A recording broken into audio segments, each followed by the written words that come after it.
Warning. This episode contains foul language, very cool science, empty threats, and fat beats. I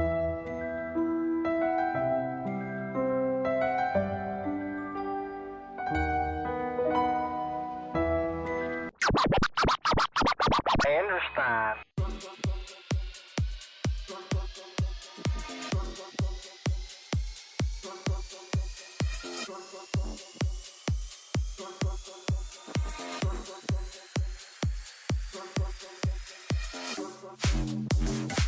Hi, Weirdos! You are listening to Keep It Weird, the podcast for all things strange and unusual, your one-stop shop for ghosts and aliens, monsters and mayhem, psychos and psychics, and one of our all-time favorite subjects, science!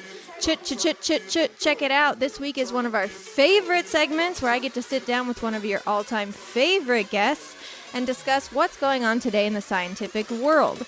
We're going to cover biology, psychology, sociology, ecology, all of the ologies as we look at studies, breakthroughs, and discoveries we've had on Earth, in space, and beyond. Things we should get excited about, things we can be fascinated by, and maybe most importantly, things we may have to start to fear. So grab your microscope and some clean beakers, put on your protective eye gear, and get ready to be riggedy wrecked. My name is Ashley, and welcome to the Keep It Weird stage, DJ Jazzy Joe.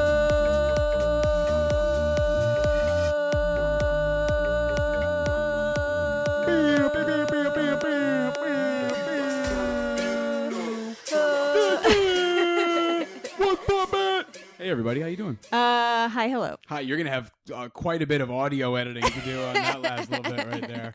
Just to make sure we don't rupture any eardrums. Yeah, no kidding. Yeah. I got real DJ Clue there for a second. Shout outs to DJ Clue, one of the more famous DJs of the late 90s, early aughts who just love to say his name on other people's songs. Yeah. Like, DJ Clue, DJ Clue. Like DJ Khaled. Yeah. That's the only one I know. Yeah. DJ Jazzy Jeff, obviously, which we stole. Yeah, our inspiration from. Ashley was frozen in 1994. So, hey Joe. Hey, how's it going? Good. How are you? I'm fantastic. What a weird day. I mean, that's a lie, but it's radio, so fake it till you make it. I'm awesome. I'm great. Awesome. I'm great. Lots I've of never energy. Been better. Really excited. Just positive vibes all around. Yeah, positive vibes here too. Yeah. For anyone who's never listened to a DJ Jazzy Joe episode, we're essentially, it's sort of like a what's in the news in terms of science. And we each pick some really fascinating studies and stuff, or news, or SpaceX launches, or whatever the frick is going on. Just whatever's world. happening. That's all. Sip our Croix. Yeah. Ooh, pause for Croy. Pause for Croy. Hold for Croy. One of the new flavors. This episode is brought to you by Black Raspberry. It's Raz, so good. spelled like jazz. It's so good. Razzmajazz. I love it. Kind of tastes like cotton candy a little bit. It does kind of taste like cotton candy, actually. I didn't think of that. In a good way. Not in Not in like a sickly sweet way. Yeah. Not in like a, well, now I have diabetes kind of way. You know what I mean? Yeah, in a good way. I don't think we have any like old business, new business. Obviously, we missed last week because Joey and I have been spending extra time with our little goober. Yeah, just time to kind of circle the wagons and do a little family time. Yeah, so we didn't really have an episode last week, but not really any new business. So then, yeah, let's just get right into the science. Joey, what do you have first? All right, well, we're doing a little marine biology Fucking first. love it. One of my personal favorite areas to cover. Shout always, out to always Mel. fun. Shout out to our good friend Mel and a loyal listener of this wonderful program of yours, Ashley Cassidy. Oh, and before I begin, really quickly, I'm about to toss out the name of a Swedish city. And I really love leaning into trying to get as close to the pronunciations as I possibly can. Yes. So, before I begin, I will say, if you are Swedish, be it of Swedish descent, or if you happen to live in Sweden, or if you're an expat living abroad, if you're Danish but you know Swedish, whatever, give me some notes on this pronunciation. If you're a chef on the Muppet Show. So first I'm going to say the name of the research facility. I know this is quite a preamble to the first story, but I'm going to say the name of the research facility, and then you'll really hear me lean into how I think a Swede would pronounce the name of this city. I can't wait. Okay? Yep. All right. Well, for the first time in recorded scientific history, researchers at the Kristineberg Marine Research Station in Fiskebäckskil, Sweden, recently, hold for laughter, pause for laughter, hold on, let them laugh. All right, and we're back in. So at this particular research facility, they discovered urchins attacking and eating predatory sea stars, which might not sound like much to you and I, because we're not marine biologists. For sure. But here's Mel the thing. is just rolling around in her seat right now thinking, wow. This is one of those prime examples of a predator-prey role reversal. Love it. The old switcheroo. The old switcheroony. The student becomes the teacher. While studying common sun stars, marine biologist and behavioral ecologist Jeff Clements and his team wanted to isolate one of the sun stars for a brief period of time, and they needed aquarium space, which they did not have. So, thinking on his feet, Mr. Clements placed the starfish in a tank with approximately 80 sea urchins, knowing that nobody on the team thought anything of it. Given the sun star's role as a natural predator to the urchin, it was assumed that this would be totally kosher, despite the fact that the urchins had allegedly also not eaten in 2 weeks. Yikes. However, at the same time, it's understandable. Sea urchins are supposed to be vegetarians. Supposed to be? Yeah, well, they're essentially the ocean's lawnmowers.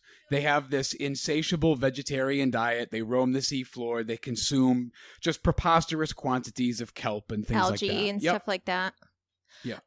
So they put the sun star into this tank. On the opposite end of the tank, yes. Okay. Thinking it will be fine because even though it's a natural predator, it's outnumbered 80-1. It's going to be in this tank for a brief period of time. Okay. I didn't know if they were like, we don't care if it eats our urchins. We have to isolate this one sun star for a brief period of time. Yeah. Well, the next day, when Jeff Clements and his team arrived in the lab, they couldn't find the sun star anywhere. Oh, shit. I mean, they noticed that pile of sea urchins on the side of the tank, but no sun star, just a pile of sea urchins and, something red underneath that pile. Oh, my God. The sea star was absolutely decimated, noted Clements. The urchins had completely ripped it apart. Shortly thereafter, Clements and his team realized that this behavior had never before been documented. So they decided to recreate the process with intent this time, administering 2 separate studies in which a single sun star was placed in a tank with a whole mess of sea urchins, right? Oh, shit. Well, the biologists watched as one urchin would approach the sun star, feeling around, before eventually attaching to one of the sun star's many arms. Other urchins would soon join in, eventually covering the sun star's arms. After an hour, the team removed the urchins from the starfish, revealing that all of the arm tips had been chewed off, along with the eyes and other sensory organs located there. Jesus. Yeah, so this is also an instance of a starfish's anatomy not doing it many favors, given that these organ-yielding appendages are the first points of contact for the urchins. They're the first things to go, which means that the starfish then has a near impossible task of attempting to escape. Even if it were in the wild and were not confined to a tank, once suddenly the appendages start going, it's just a matter of time. Are these just like really ballsy urchins? Yeah, I got that safety in numbers, I guess. Yeah. Yeah, we them boys. We them boys. Yeah, exactly. So the team has since coined the maneuver urchin pinning, which sounds like a sex thing. It does sound like it belongs in last month's episodes. It's a sex thing. You've never urchin pinned? You've never urchin pinned? Wow. Never been to Berlin. So this is not the first time that urchin preying on starfish has ever been hinted at. Starfish remains have turned up in the digestive system of dissected sea urchins before, but it's the first time active predation on a group level has been observed and documented. Okay, so it's something that, like, it's not like completely foreign, but it is something that's like we've never seen it happen. Yes, exactly. We have known that urchins have dined on starfish, but we've never seen active predation in process before. Yeah, kind of like how eels reproduce. We talked about this on a bonus episode once where, like, the common eel, we know that it swims out to sea, and we know that it goes somewhere around the Bermuda Triangle, and we assume that it produces like other eels do, where they swim around each other and the female releases the eggs and the male releases the sperm and they just sort of mix together and then whatever. But we've never, ever witnessed it. For many species of eel, of saltwater eel, breeding has never been recorded. And they do not. Same thing with blue whales. Yeah, they do not breed in captivity at all. Like, they won't breed in captivity. Even when they get to the age and their sexual organs are developing, they don't breed. That's like it's like a marine biology hunger strike. It's like we jail them and they're like, well, then I'm not eating. Well, then I'm not fucking. Well, then you're going to have a dead body on your hands. So anyway, I was saying, so what's left to be determined at this point are the following questions. Was the 2-week hiatus in feeding these urchins a contributing cause to the behavior? And if so, to what extent? Was this a coordinated response to the recognition of a threat? Even though, the odds were 1 to 80, did the urchins realize, hey, this is one of those guys that likes to eat us. Yeah. Let's get him. So there's is this something that actually also happens in the wild, or is this a captivity only kind of thing? So urchin in large enough numbers are capable of decimating kelp forests. Reducing them to nothing, it creates a thing called urchin barrens. So if these urchins are also capable of sustaining themselves on the animals that are left behind in the barrens, it would keep their numbers very inflated, very, very high, which would lead to even greater kelp decimation, delaying the recovery of the areas already afflicted. So this does have potentially serious ecological repercussions, especially if this is a somewhat newer evolutionary response. Yeah, especially if all of a sudden all these urchins are getting some wacky ideas in their head about eating their predators. Yeah, that's going to throw off the balance. We decimate kelp forests and then nothing takes us down. And then we don't die out when the kelp dies out because we just start eating other stuff. It's like, what do you think you are, people? You can't adapt like that. That's not fair. What are you, the people of the ocean? This is our planet. So there's still a lot to learn about the prey-to-predator role reversal. According to Megan Detier, who is a marine ecologist at the University of Washington Harbor Laboratories. This behavior has not yet been documented in the wild, not even in an urchin barren. But urchins themselves don't have a brain or a central nervous system, which means that coordinated, intentional attacks are literally biologically impossible. Right. So what's going on? Yeah. Yeah, are these synchronized attacks based on the chemical consequences of one urchin starting to attack and starting to feed on an appendage, and then the smell gets in the water and everybody else is like, food. Y'all better get some of this. Or is it is it silkworms that if you teach a silkworm something and then grind it up and feed it to another one, that silkworm will be able to finish it faster? Or see, I've never even heard that. Oh, okay. Well, then is it like crows where generationally they have the same memories as their... Man, that's a good question. One urchin ate a starfish and was like, that's fucking delicious. And then it reproduced and its kids were like, I have a taste for starfish. Maybe. And then they reproduced and they were like, I have a taste for starfish. I do think that the releasing of the smells of fresh food in the water in an enclosed tank is probably pretty likely too. Yeah, but who knows? But what gave that first urchin that wacky idea to go eat that guy's arm? I know, right? So regardless of how or why, the findings represent at least a great reminder that something as seemingly simple as a sea urchin can turn out to be remarkably complex. Remarkably complex. Pretty interesting stuff. Yeah, it is, especially since, like you said, sea urchins are just little spiky things. Just little spiky guys. No brains, no central nervous system, just sort of... That's what I imagine they'd sound like. Just existing until they don't. Yeah. Existing and feeding and breeding for a brief period of time until it's dead. Yeah. Yep.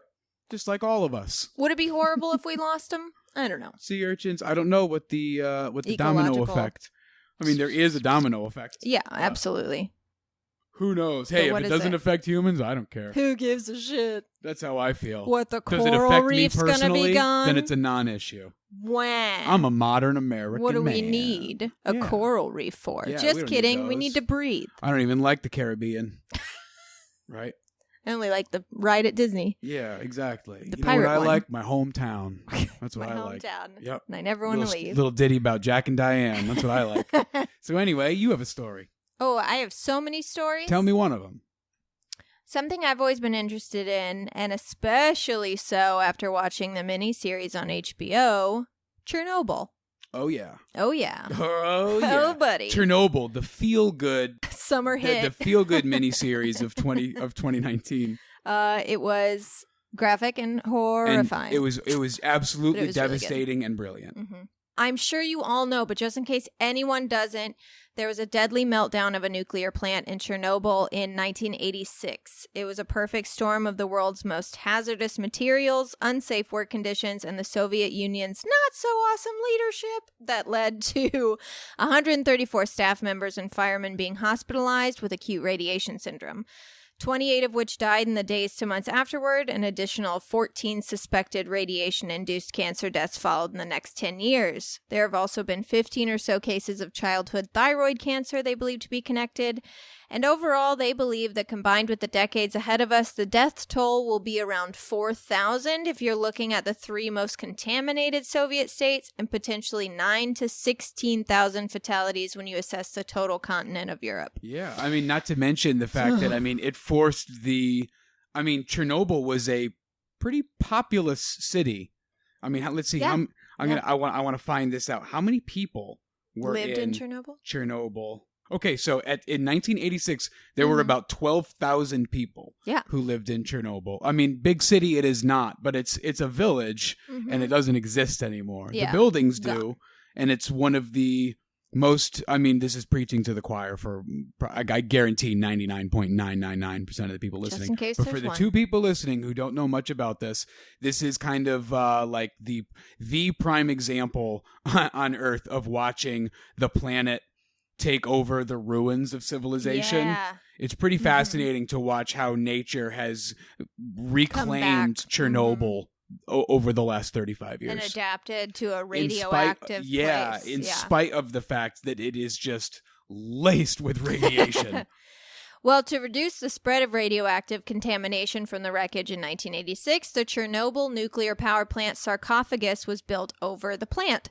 And then in 2017, it was further enclosed by the Chernobyl New Safe Confinement, which should allow for the removal of reactor debris while also containing the radioactive hazard.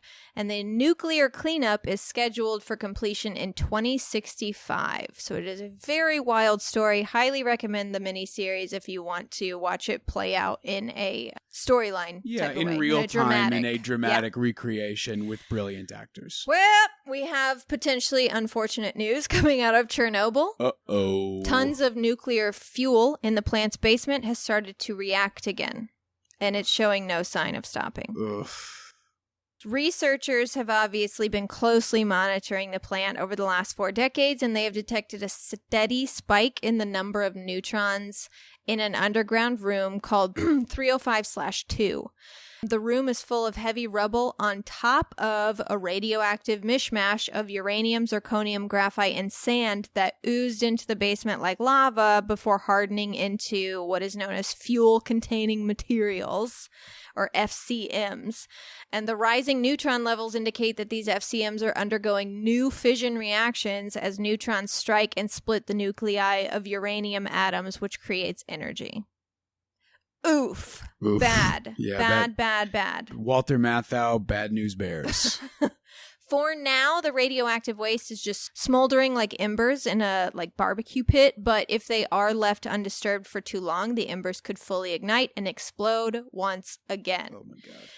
The potential explosion won't be anywhere near, or at least shouldn't be anywhere near, the original explosion in 1986 because it should be largely contained within the shelter that they built around it.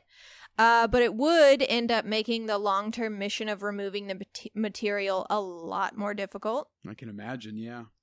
Basically, the levels have been rising for 4 years now and could continue to rise for several more before a big incident occurs. It could fizzle out on its own, which would be super tight. But if not, scientists will have to intervene, which would be next to impossible, seeing as we still don't know how to get in there because radiation levels are too high for humans to endure. Even with every single piece of technology we have built for people to wear to protect themselves from radiation, we do not have what we need to send a person in Here's there. the good news.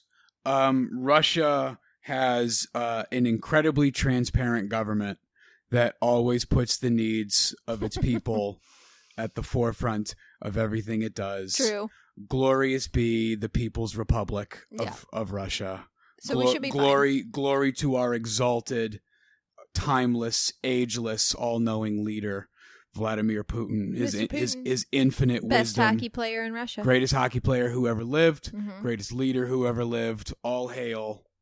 Glory be Vladimir Putin. We do have listeners in Russia. Please don't tell him that we said any of this, or do, because we could use a friend. So, If Vladdy, my man, buddy. Actually, I'm going to be completely honest Skip. with you. I'm just now realizing Chernobyl's not in Russia. Chernobyl's in the Ukraine. So that whole joke was wasted. Who Great job. knew? Great job, Joe. Great I didn't job. know. This is what happens when you grew up in the early days of democratic Russia and you were still learning with 1980s maps. And this is the Soviet Union. I mean, Russia. That was every teacher I had in elementary school. They'd be like, in the Soviet Union, in Russia. So I'm just going to go ahead and Blame the teachers. Yeah, I'm going to blame everybody but myself. For sure. That's en vogue. I didn't correct you because I didn't know. Nope. By September of this year, Ukraine, hopes. Yep, there it is. Yeah. By September of this year, Ukraine hopes to present a detailed plan for the removal of this material. So far, their best idea is to send in radiation-resistant robots that may be able to drill through rubble and install neutron-absorbing control rods in the room. Okay. So, fingers crossed. Yeah. Good luck, hey, boys. good luck, Ukraine. Yeah. Good luck, guys. Best of luck to you. You and your family. Fucking hell. Glory. Godspeed.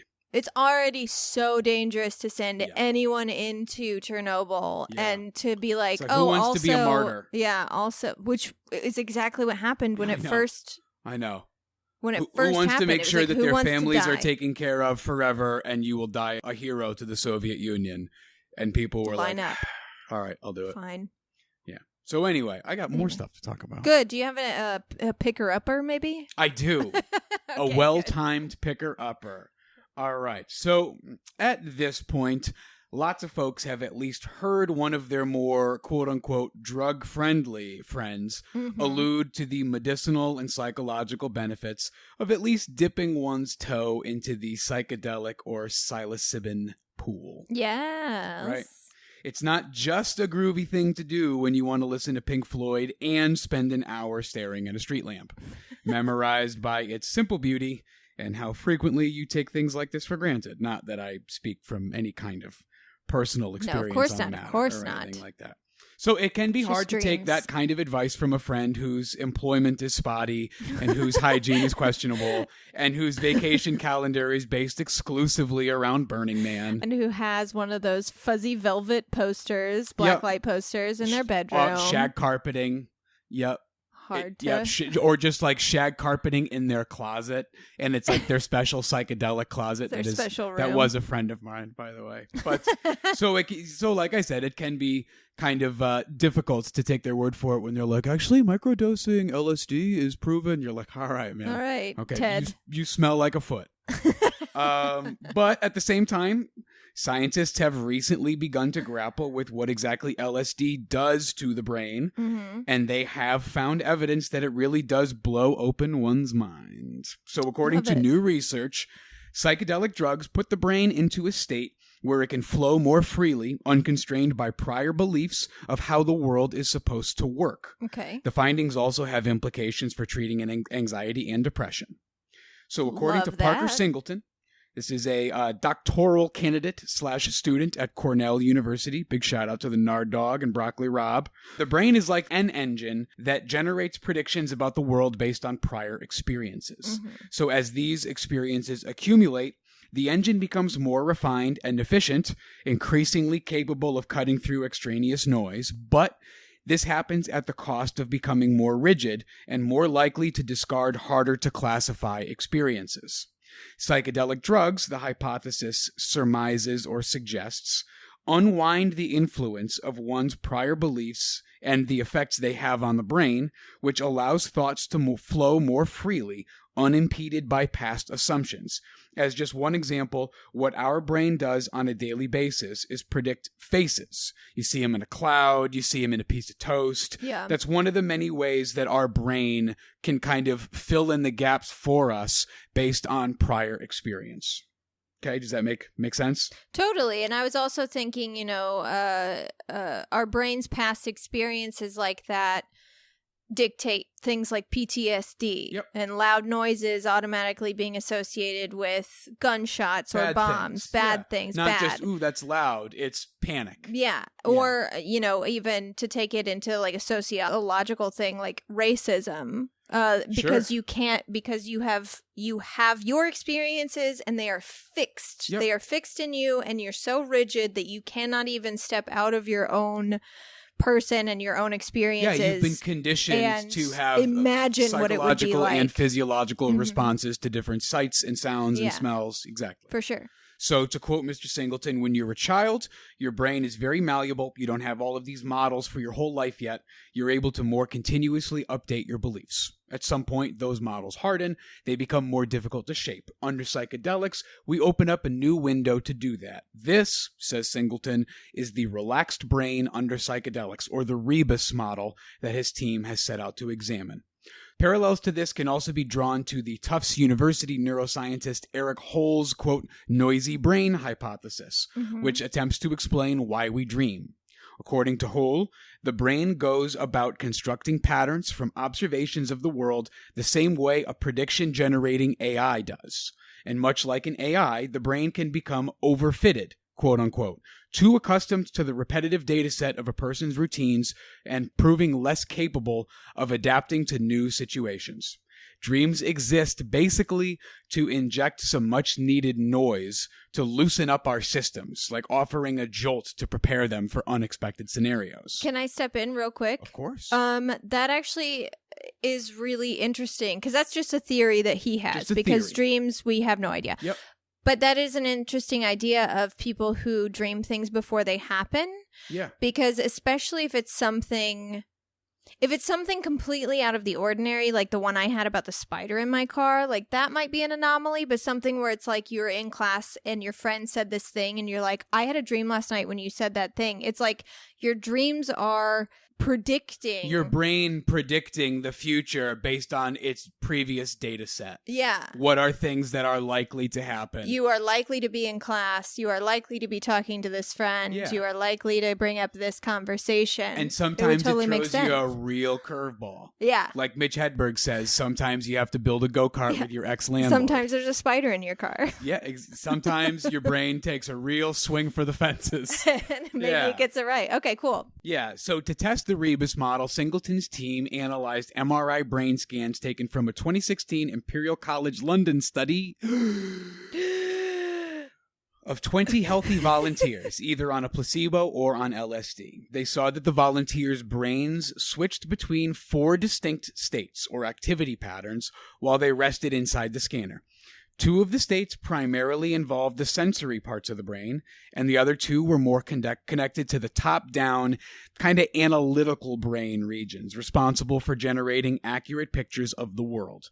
The researchers noticed that those who were tripping balls, however, were spending far longer in the sensory brain states than the analytical ones. Further comparison between the LSD brains and the placebo ones revealed an even more fascinating phenomenon. The LSD brains required far less energy to move from one brain state to the other.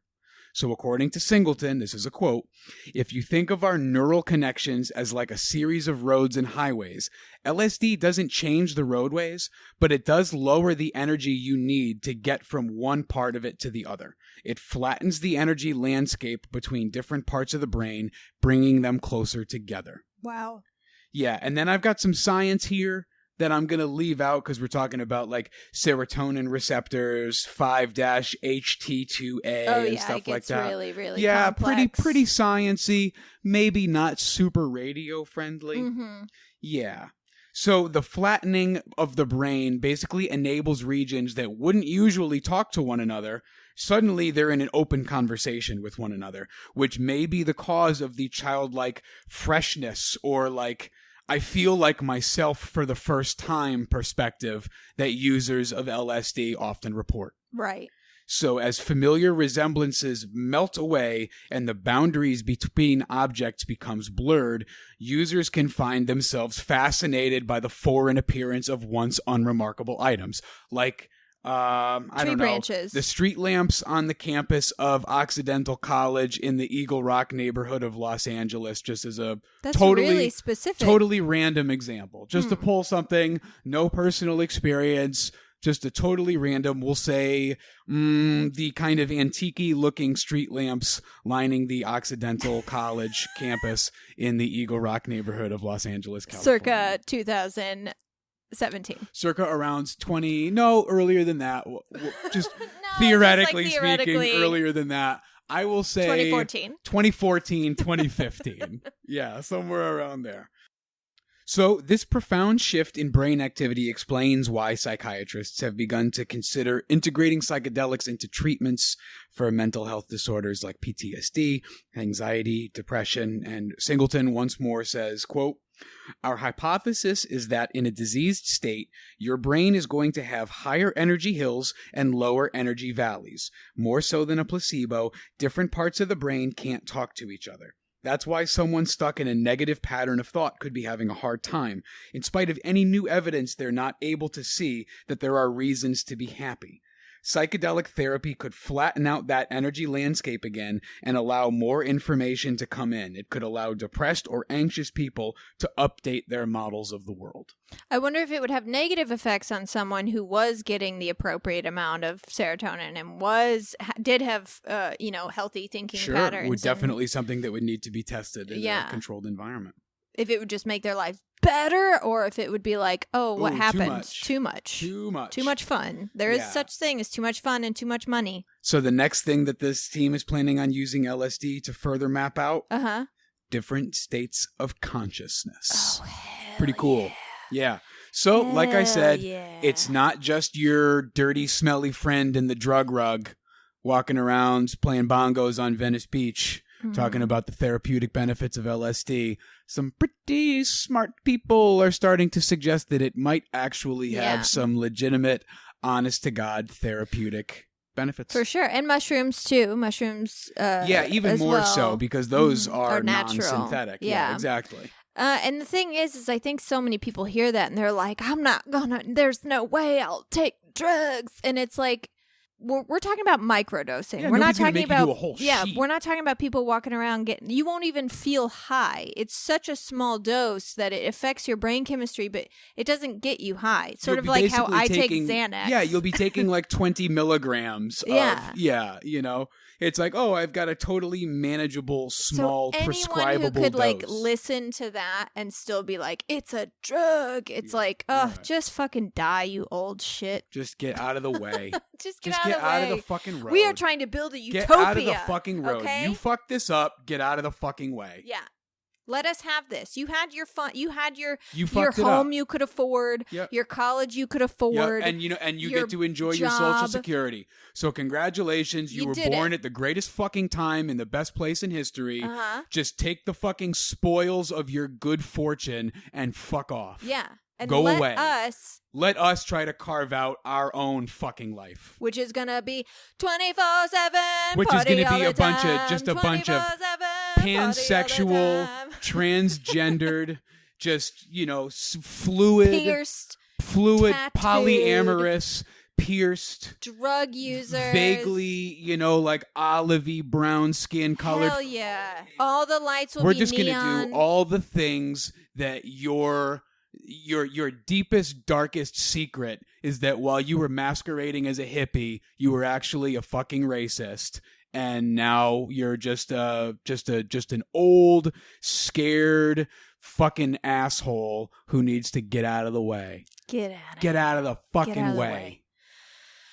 Well, I was this is actually the story I was going to cut. So I'm not going to do the whole thing, but I wanted to because it was a dream study that recently happened. And it just had really interesting results, but it didn't really answer any questions, which is why I was going to cut this part out of it. But I thought since you brought up dreams, I'll just tell you what this study found because I think it's interesting. Tell me about the study. Tell me about it. Why are we whispering? So basically, they did this study, and the study showed that the contents of dreams change depending on the stage of sleep that they occur in, which is something we had never studied before. Okay. So essentially, participants are awoken at 4 predetermined points during sleep, and they record their dreams. And they also recorded their waking life activities and emotions in detail in order to sort of compare them to the dreams that they were having, et cetera, et cetera. So late night dreams were more intense, emotional, and personally important. They also tended to be more bizarre, abstract, and metaphorical than early night dreams. They featured more episodes from the distant past as opposed to more recent events. So what essentially we're learning from this is that dreams do seem to be closely associated with memory, which makes a ton of sense. But like I said, we don't know shit about the why or how of dreams. So like everything is a theory. So early night sleep and like nap time sleep was more, the dreams were more like episodic memories from the recent past. Like for example, like I'm sitting at my current job. Yeah. Or have you ever had those early morning sleeps, like when you hit snooze and fall back asleep and then you dream about like getting up and brushing your teeth and getting ready for work and then your alarm goes off and you're Honestly, like, what, I have to do this all over again? Never. Oh gosh, it's the worst. And now I'm late, so I have to do this all over again and now I'm stressed. Yeah. Yeah. Sounds awesome. So according to the researchers, that late night REM sleep may help embed individual memories within a greater network of memories through hyperlinks. And like you can record this yourself. Like if you keep a dream journal, you can kind of figure out basically like you can unlock memories with REM sleep dreams. For example, I just reactivated my Facebook like a week ago just because I had been missing a whole bunch of friends having babies and shit and I wanted to catch up with everyone. And all week, my dreams have been featuring friends from high school because of names that I've seen. There was one dream where I was in Mayfate again, which is that coronation my town had. Yeah. And all my dreams have been people I haven't seen in years and events that happened so long ago because for whatever reason, that's been triggered.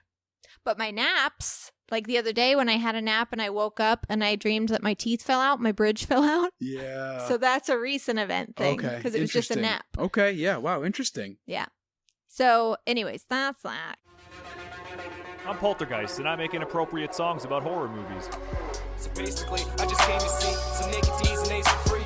Take a peek, take a key. 12 cabins, 12 vacancies. 12 bodies, mother, pray for me. I might go psycho occasionally. One body too many, pray for me, because we all go a little mad sometimes. So happy ever after, just chapter after chapter after chapter. Massacre, make the Ripper look like an amateur ambassador of the slashers. Michael, Lord of the Dead, Lord of the Dead. You could wake up in the coroner's bed. This is the hour for mourning and dread. Drain out the blood that was stored in his head. All of the apologies that you can muster from your dread won't protect you on your bed. Nothing will from Pumpkinhead. This is not a dream, baby. This ain't Halloween, baby. When I'm on the scene, this is what we call a scream, baby. Subscribe on YouTube at PoltergeistOD. Follow me on Instagram and the Slasher app at Poltergeist_OD. Okay, my next story is really cool, but also the beginning of a major sci-fi horror movie. Uh-oh. Don't like that. So NASA is preparing to launch about 5,000 tardigrades and 128 glow-in-the-dark baby squid into space. Whoa. Okay. Pardon me. Excuse me? It's actually not as crazy as I just made it out to be. Oh. But that was the headline. So I went, huh? This is what's happening.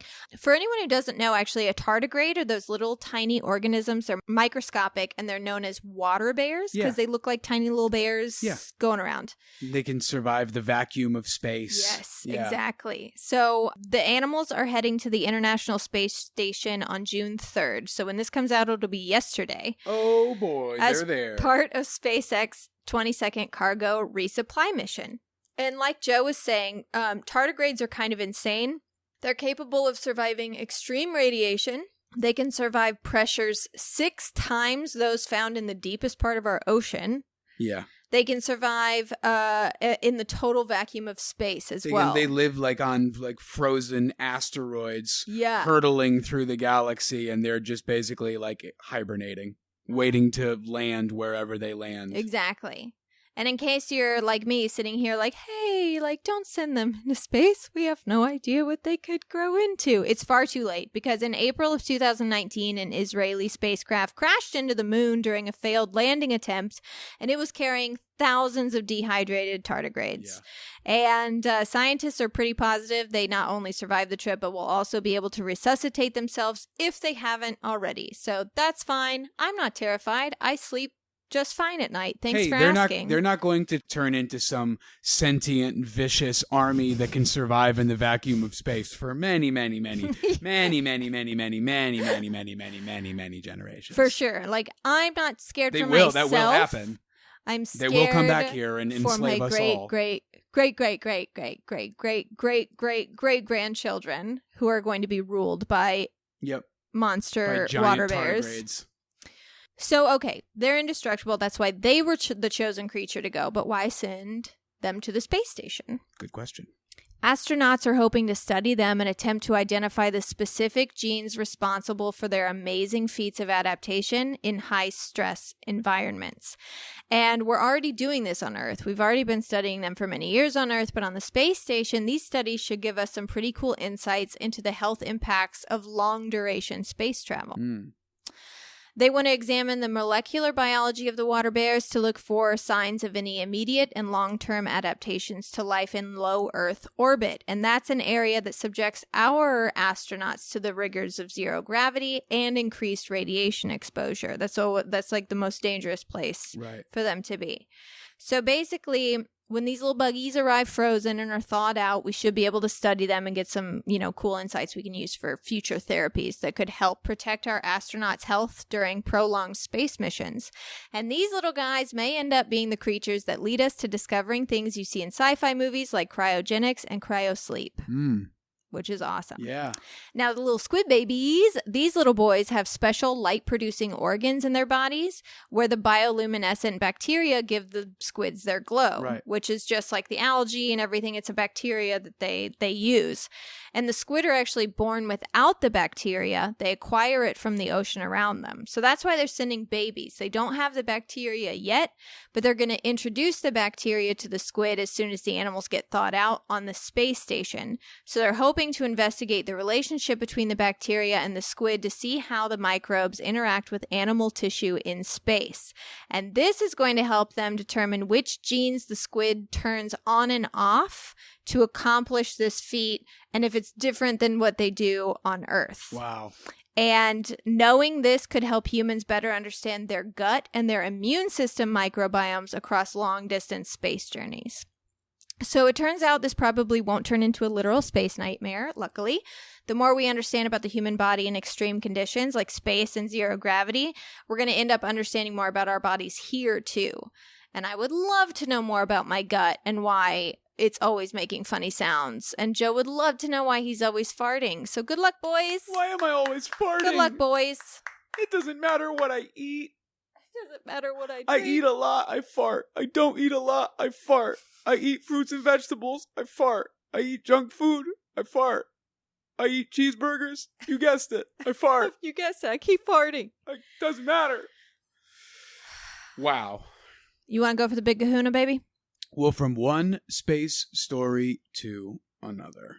We'll call this segment, UFOs and a very unscientific gut reaction from the science, bro. So unless you live under a rock, which you might, in which case I apologize. Sorry for being insensitive to your living situation. To those of us who live under rocks. I promise to be better, including you rock folk. You know about the huge tonal shift lately from the U.S. government and the Department of Defense regarding UFO sightings. Yeah. In about a year's time, we have gone from talking about UFOs as though they were real, makes you a crazy person, to, oh yeah, we see UFOs every day, and we always have. That's been the shift in tone over the course of this last year. That's like the equivalent of going from, I've never met your mom, to, just kidding, I'm your dad. Just kidding. Just kidding. Not only have I met your mom, I impregnated her with you. Yeah. I'm your father. Yeah, that's the jump. It's true. It's so abrupt how quickly they were like, just kidding. Hey. Also, we have spacecraft from other planets. Also, Jesus Christ. Yeah. Yeah. So it is important, just like right off the bat, it's important to distinguish the difference between UFOs and aliens. For sure. A UFO does not necessarily make an alien. It does not even necessarily mean that it's not of this world or even that it's from space.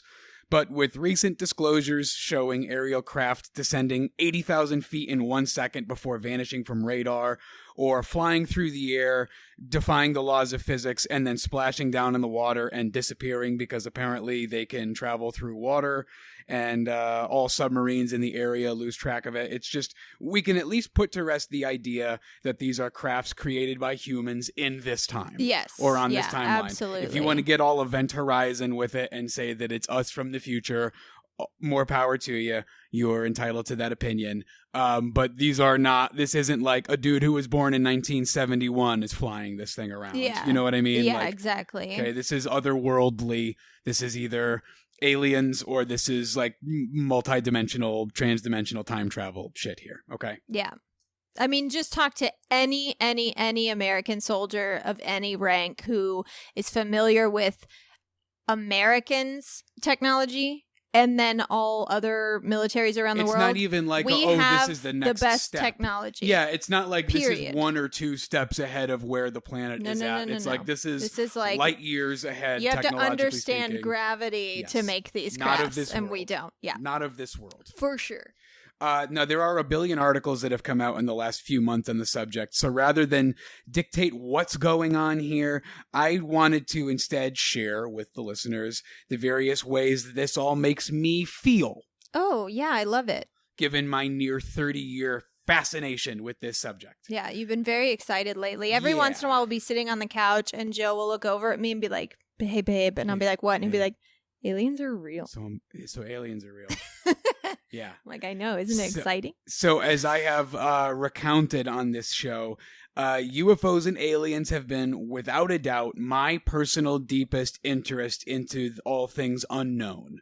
So basically, like, everything, I know that your show is weird, it's not unknown, but in the entire compendium of everything that your show covers, Ashley Cassidy, this is my shit. This is where the Venn diagram of who I am as a person and where your show is overlap the heaviest. I love it. I was taking UFO books home from the school book fair in 2nd grade. For sure. I was reading about Roswell and the Men in Black at the same time I was learning 3 times 2. Like, I'm not even exaggerating. This has been a lifelong thing for me.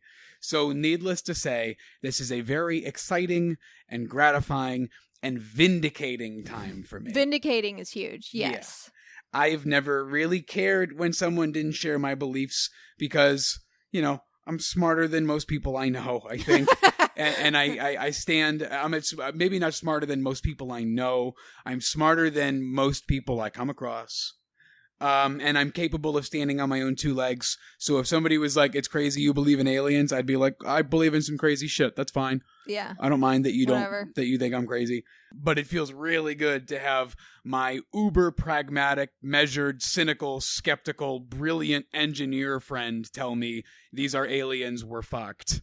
That's like, because this is the kind of person who's like, no, that's bullshit.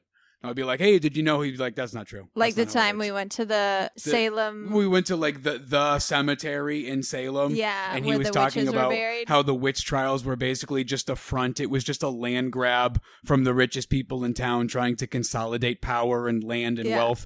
So they drummed up the whole idea that they were witches because it was the most likely thing that the dumb people who lived in Salem would latch onto. And they Which were is right, and it absolutely worked true. perfectly. Yeah. So when this guy's like, those are aliens. And he shall remain nameless. He is an engineer. Just trust me, he's smart. He's okay? He's not like a wicked civil smart. engineer. Nothing against civil engineers, but his job is to work for a massive, well-known defense contract firm. And that's all we can say, okay, guys? That's all we're gonna say. That's all we can say about it. And he is like, they're real. Not because he knows, but because he, with his uber pragmatic genius at math brain, is watching the videos and goes, that's not man-made. So that feels good. But I don't necessarily share his prognosis that, we're fucked, but at least not for the same reasons. We'll come back to that. Okay. So how do I feel? Number one, I feel confident and I feel safe in their motives. Allow me to elaborate. I'm with you. People are understandably nervous about this stuff. Watching these craft maneuver in ways that completely dominate and disregard our known laws of physics has lots of folks pretty terrified, especially war hawks in Congress and the Defense Department. So knowing that their technological capability outpaces ours seemingly by millennia means that any ideas of American pilots dogfighting UFO craft like this is fucking Independence Day are about as far-fetched as me being able to sit through an entire episode of 90 Day Fiancé. It's impossible. I've tried so many times. I've tried probably 85 times because that's probably how many episodes I've watched. Has not happened yet. But I'll keep trying. It just beats my soul to the point where my soul goes, I can't do this anymore. Abort. This episode is sponsored by 90 Day Fiancé. If you hate yourself, watch 90 Day Fiancé. Watch 90 Day Fiancé. So why do I feel good about them being here? Well, two big reasons. First of all, it's important to remember that these new disclosures ahead of the Pentagon's alleged June UFO report. I don't think it's coming, but It's supposed to come today. yeah, I'm not going to hold my Believe breath. it when I see it. Yeah, It's not like the Pentagon is like, well, we have to play by the rules that we have to play by That the we've rules always that played these by. totally inept, impotent congressional officials tell us we have to. It's like they're temporary employees. For We have sure. covered this on this show before. Yeah. Pentagon doesn't have to do shit. No. Good luck making them do fucking anything. So, like I said, it's important to remember because we're hearing everything is UFOs now. UFOs. Yeah. It's on the Today Show. It's everywhere. So if you're hearing this and you're a little uneasy about this, remember, it's not like they're coming around more frequently than they used to. They're coming around the same amount that they always these have. videos that are being released, like they're being released right now, which is exciting, like but they're from several years old. 2017, 2015. 2019. Yeah. So just remember, these are disclosures. This is just the first time that the people in charge are being honest with us about this stuff. So it doesn't mean more little green men, just that for one reason or another, the government has decided it'll stop treating us like a college boyfriend who tells us we're crazy when we find a bunch of nudes on their phone. You know what I mean? It's like, you're Seriously. crazy. Do you hear yourself? Do you hear You're yourself? crazy. This is for Aliens. art class. You didn't know I took an art class this semester? Yeah. So that's basically what they've been doing to This us is since for art 1947. Yeah, I'm taking a life forms class. So countless officials, both retired and active, within the intelligence communities, Department of Defense, military, they have all basically said, we see them every day. We've always seen them every day. They've been coming here constantly since Roswell and possibly even earlier. Also, sorry I lied to you. Just kidding. Not even. They didn't apologize Not for even. that. No, not even. It's like, yep, I lied. Do something. What are you going to do about it? And you're like, I'm not going to do I'm not anything. gonna I'm do going to take anything. it like I always do. I'm going to go eat my Apple Jacks. Yeah, no, I'm not going to do anything. I'm going to go drink my Capri Sun under the slide and hide.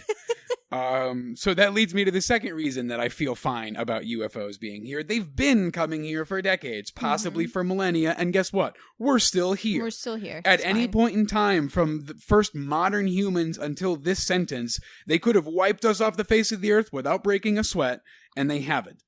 It is obvious that we serve some sort of purpose to them, even if it's purely scientific, like a team of scientists heading into the rainforest to study a rare reclusive breed of something. You know, It could just be for scientific purposes, but they're not here to destroy us. Yeah.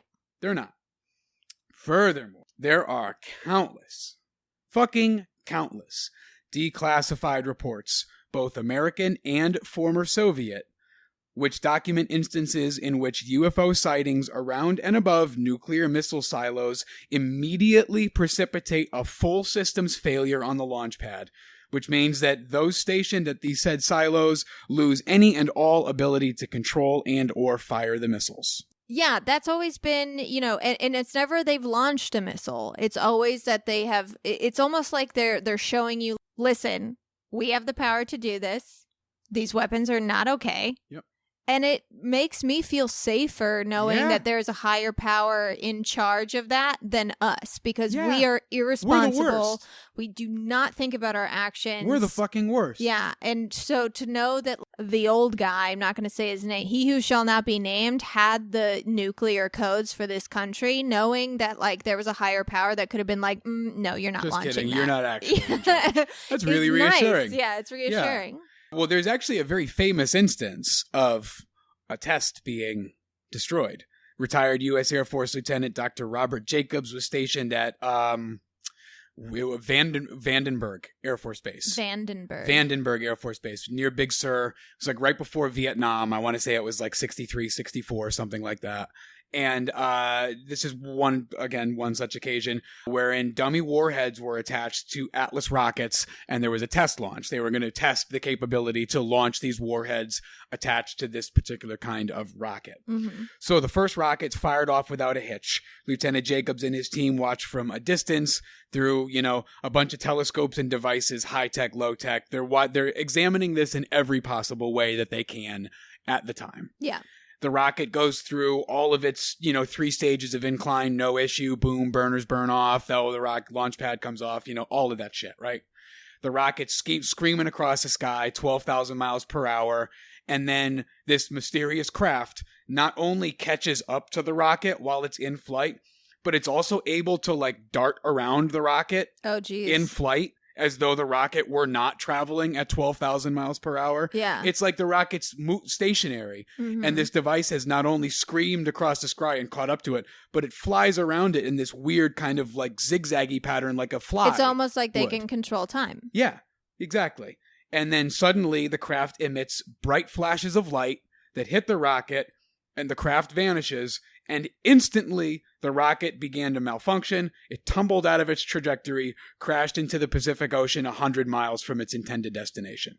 You've heard this story before on the podcast, so I won't go any further here. My point is just that they're here, they've been here, we're still here, and if anything, they seem dead set on us not being destroyed. Yeah. One way, to the point where they're shooting down our own fucking missiles to keep us from doing it to ourselves. And before we get to it's us, they don't want us, it could just be the planet. They just don't want our planet to be destroyed, because the more missiles that we fucking shoot off, the less value our planet holds. The actual currency that our planet holds to them has nothing to do with us. We're like the most corrosive, invasive species on the planet, which actually, if you do think that, that's kind of scary, because that's how we get wiped out. That's how we get wiped out, but at the same time, they, again, could have done that already. Yes, maybe we hadn't. I'm playing devil's advocate here, but maybe we didn't have enough strikes called against us at that point. Yeah, who the hell knows? You think about civilizations that just sort of disappeared, and we don't know exactly what happened to them. I mean, the Mayans were fucking crazy. Yeah. They were crazy. They were bloodthirsty people. Yeah, so you think maybe the aliens were like, we can't have this. Who knows? Who the hell knows?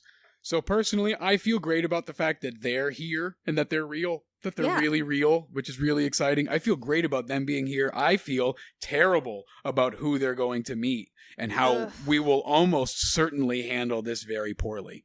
So the scariest part of horror movies isn't the ghost or the monster or the paranormal set of circumstances. It's how ordinary human beings respond in the midst of all of that terror, like in The Mist. The Mist. Stephen King. Exactly. As scary as those giant transdimensional man-eating flesh bug monsters are, They are not any more terrifying or dangerous as one crazy Christian lady and her ever-growing throng of ignoramuses. Yeah. You know what I mean? Like one cult of personality and a bunch of stupid, fearful fucking person is a perfect recipe for disaster. That movie has one of my favorite quotes where they say something like, people aren't that stupid. And he's like, no.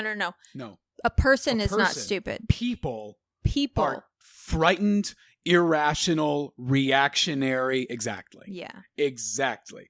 So the last 4 years have shown us all the definition of cognitive dissonance. And the only scary part of this UFO disclosure thing for me is how poorly we are likely to receive and handle any and all of the information that comes our way, regardless of who it comes from. Yeah. People are far more likely to believe some war hawk in a uniform who says they're here to enslave us, so please, Congress, write us another blank check, than they are to believe some boring scientist like Dr. Fauci, who has dedicated their entire life to this very process, who lays out a far less dramatic and reactionary scenario and required approach. Yeah. The drama will sell. Yeah. The fear will resonate. People will react poorly because their lives and the lives of everybody are just getting progressively worse and worse and worse every decade at this point.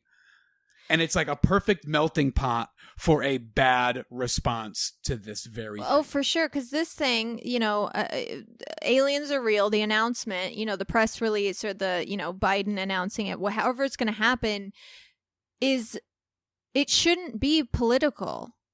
Just like, wearing masks in a pandemic shouldn't be political, or like the rights of people of color shouldn't be political. Everything's political. And like, this should be almost a religious experience for people. This should be so, I don't know. This should just change everything. It should change everything about work and school and play, and it should change everything. And it will be politicized immediately. It's already happening. Yep. We already see it happening. Oh, I'm going to talk about it. Don't worry. And, it's fucking scary. But when you were saying, like, Dr. Fauci, for example, like the drama winning over that, like, you think about, like, Dr. Stephen Greer, who's very much so, like, we should be welcoming them. The reason they have not come to us is because there's not enough of us who are already accepting what they could bring us. They need to get a closer sample. They need better research because we need to give them like a crash course on like earthly marketing. Truly, they should come. Okay, here's what do you want? Bunch of lights. Let me ask you. I'm going to sit down with them, and I'm going to say, all right, baby, what do you want? What do you want? Anything in the world? What do you want? Let's say I can get you anything in the world. What do you want? I'm going to come at them like I'm some Hollywood shuckster, and they're going to be like, we want planet Earth to live in harmony. I'll be like, yeah, you're going to have to beat us over the head with it. Yeah. You're going to have to literally give this planet no choice. Yeah. Even if it means that you are like, listen, we have irrefutable proof. You're barking up the wrong tree. No, proof is lost on these fucking like facts people. Here. We don't like math. We don't like facts. Here's what you need to do. You need pyrotechnics. You need celebrity endorsements. AC/DC. You need something catchy. You need something to really is what's Dua Lipa up to. Yeah. Like we need to get a really great PR team to handle this release because the human race, I'll be honest with you, probably not worth your time. So, but Stephen Greer, that's a perfect, segue here. Stephen Greer, many of the UFO SETI alien figures have warned about the likely governmental response to UFOs and ETs for a long time, and it's all bad. It always involves the usual filtering of information through our news cycle, gives us not only just a few pieces of the greater puzzle, but also twists those disclosures to fit a larger narrative that both benefits the government and also creates an atmosphere that spikes public support for greater militarization because of the quote-unquote threat.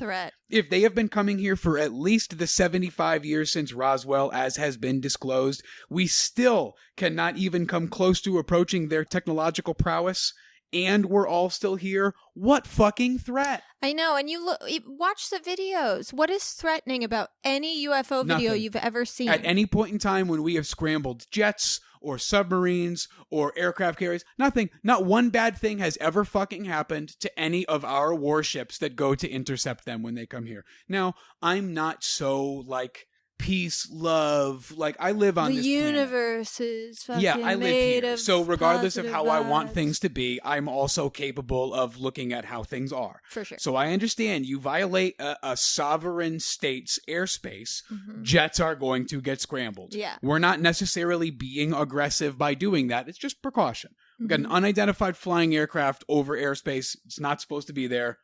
They're not communicating with us when we try to reach them on the radios. Yeah. Send the F-18s, you know? Nothing bad's ever happened. Yeah. Yep. But that line of thinking requires logic. Logic's not only unsexy and boring, it's also bad business. Panic, fear, distrust. That's what adds zeros to Defense Department and defense contractor budgets. Yep. Just like the Cold War, just like 9/11, except this time it'll be interplanetary. I can't imagine how many more zeros they'll get to add on to the Defense Department budget by the simple disclosure that they're here, they're real, and we can't currently keep up with them technologically. That's like fucking blank check city. Just wait for one Republican to get the White House. Yeah. Just one. The next one. In 3.5 years. So the United States accidentally learned this in the 1940s. They learned at that time just how much money was to be made in the business of war. It not only lifted the country out of the greatest economic downturn in its history, but it also turned the U.S. into the world's #1 economy and superpower, and the defense budget has only exponentially skyrocketed ever since. The amount of black money on the Defense Department budgets, the amount of money that cannot be accounted for, that goes into off-the-books, covert, there's no congressional reproach. They are completely beyond reproach of any kind from any elected official. They are completely operating on their own. This is a subsect of the government that elected officials know better than to fuck with. What if all of the black money is to buy glitter? Ugh. Sorry, it's my new obsession. It is your Where's new the obsession. Where's all the glitter gone? Where's the glitter gone? We can chalk that up under mysteries we can put on the back burner for the time being. We have more important That's maybe things not to mystery get to. number 1, 2, or 3 currently. We can wait on Speak for yourself. where all the glitter's going. So, Go on. so like I said, I feel great about aliens being here. I feel awful about the fact that we are. I hate the fact that people like Marco Rubio, the fucking Manchurian candidate, will play a prominent role in both public perception and the national response when he says things like, anything that enters an airspace that's not supposed to be there is a threat. Yeah. So I guess a child's birthday balloon over the White House, by that definition, is a threat. Technically. Not supposed to be there. It's just such narrow... I vacillate depending on the individual between whether thinking like, do you actually believe this? Yeah. Well, I'm going to go as far as to say that I don't think it even has to do with which politician. It's the fact that any politician has influence in this. Yeah, that pisses me off. Politicians should be literally The last fucking people. I would rather like the Pope Literally have something to say the about last it than a fucking politician of any doesn't matter, red, blue, doesn't matter. I want scientists to be talking to me about it. It's the same with like COVID. I want to hear from scientists. Yep, I want to hear from healthcare workers. That's it. I don't want to hear from fucking Tommy Tuberville. I don't want to hear from somebody whose credentials to be in the Kamala Senate Harris. was, I was a college football coach Yeah. in the state where I will overwhelmingly win my election. Yeah, I Thanks, just want to Alabama. hear from the people who know what they're talking about. Yeah. I just And want that to hear from includes people zero qualified politicians. to talk on the subject. That's like that old Dave Chappelle joke after 9/11 where they're like, we go now to Ja Rule for comment. And it's like, I don't want to talk to Ja Rule about this shit. Yeah. I got questions that Ja Rule probably doesn't have the answers to. Yeah. Yeah. I don't want to dance. I'm scared to death. That's the actual quote. Yeah. I hope that the extraterrestrials choose the spokespeople. Like Close Encounters style. Yeah. Where like we get the flashes and we start seeing Yeah. devils, whatever. Devil's in Tower in in Wyoming. Wyoming. Exactly. I hope that they choose because I trust them again more than I trust us. Go on. Yeah. So, there are countless instances in which aliens not only seem like they are not here to hurt us, but they're actively intervening to ensure that we don't destroy ourselves. Mm-hmm. And, yet at the same time, the most actively violent country on this planet country who's been in more wars in the last 100 years than any other, whose civilian gun violence outpaces every other country on the planet except for Brazil. We're the people who instantly see danger because I guess we're just conditioned at this point. You know, in spite of all of the evidence to the contrary, we see danger because we're 21st century Americans, baby. You got a problem? Fucking shoot it. Shoot it. Shoot that fucking problem. Yeah. So life in America right now seems pretty untenable. You know, things have progressively gotten worse and worse over the last 20 years here. And a 1 hour twirl through a history book will show about 10,000 examples of how the last 20 years here have been played out elsewhere throughout mankind's history, time and time and time again. And in almost every single one of those examples, these periods of sharp political divide, dwindling resources, rampant classism, fears of external forces are followed by war, usually of the civil variety. Mm-hmm. And then once weakened by a civil war, the prevailing side has no chance of standing up to outside forces, whether it's the Huns, the Macedonians, the Persians, the Ottomans, you name it. Every great empire falls because of the infighting that led up to the fall. Yeah.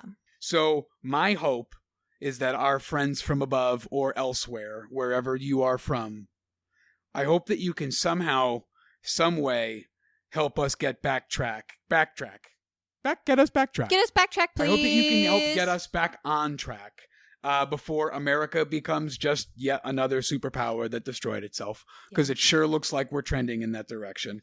I am not at all afraid that they are here. I would, in fact, be a lot more afraid if they weren't.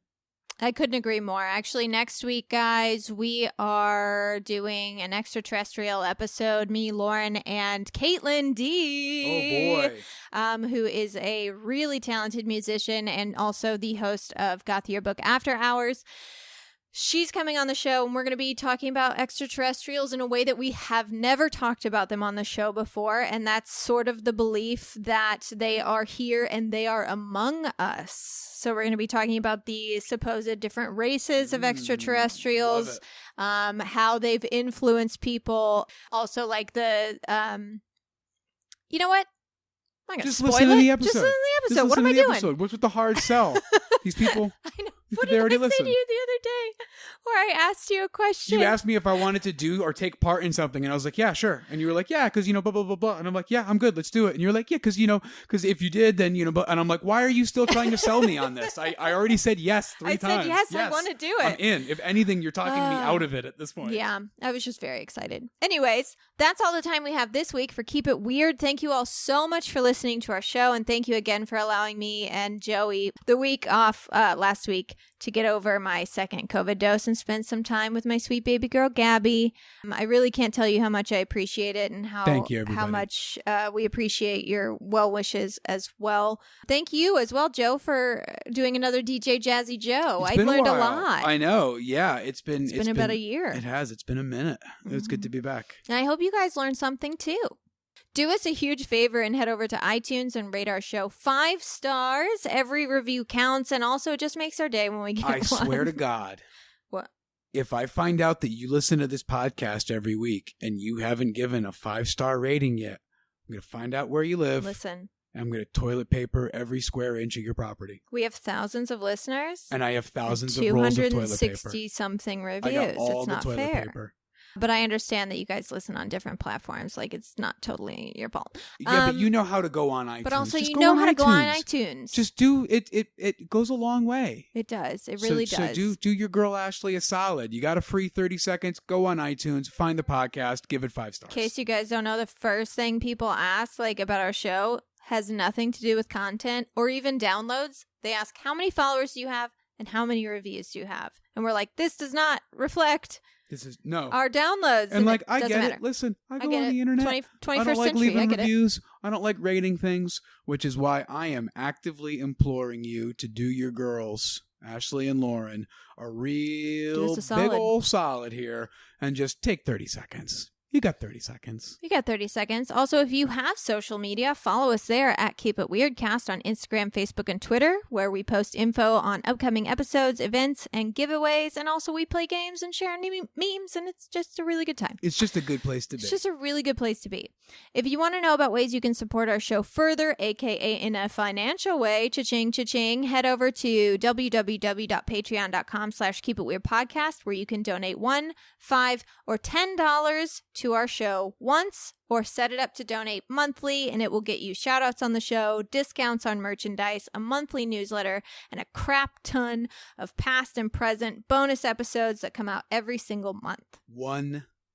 $1. $1. $1 a gets month. you a shout out on the show. $12 a year. And our never ending thanks. Be a part of something. Be a part of something for Be once. a part of something. You can also get yourself a t-shirt, tank top, hoodie, sweatpants, or even a warm blanket in our Etsy store at www.etsy.com/shop/keepitweirdpodcast. I just designed 3 new shirts, and they are the best. They're not out yet, but I'll let you know when they are on our social media. I will also be designing my new line of delicate men's intimates. Ooh. Or lingerie. Lingerie. So if you're... Are there any thigh highs involved in this? Like the dude wears them? Yeah. Sure, why not? Yeah, absolutely. I'm thinking like Tim Curry. Yeah, a lot of like sexy teddies and Yes, nighties yes. and, but like, with your favorite sports team logo. Yeah. Okay, for sure. Yeah. Joey, what's our sign off this week? Oh, come on. Sorry. I'm the no sign off guy. What am I supposed to do? I'm supposed to do the sign off? Well, here's the thing. Aliens are here. They're real. Get it through your thick fucking skull. How's that? I mean, aggressive. It's pretty aggressive. It's aggressive. I didn't for mean a to talk goodbye. to you guys that way. You don't deserve that. You don't. You're really giving you a hard time here at the end of this episode. Yeah. What's going on with me? I don't know. You're really. Do I need to meditate? Am I Yes. spiraling? You're spiraling. I think the best thing to do is visit the Reverend Green. Go see Reverend Green. It's not a bad idea. Go see what he's up to. He always Head has over a to way Occidental of Street. mellowing me out. Or Occidental College. Yeah. Just stare at some street lamps. Stare at some street lamps, man. And keep it weird.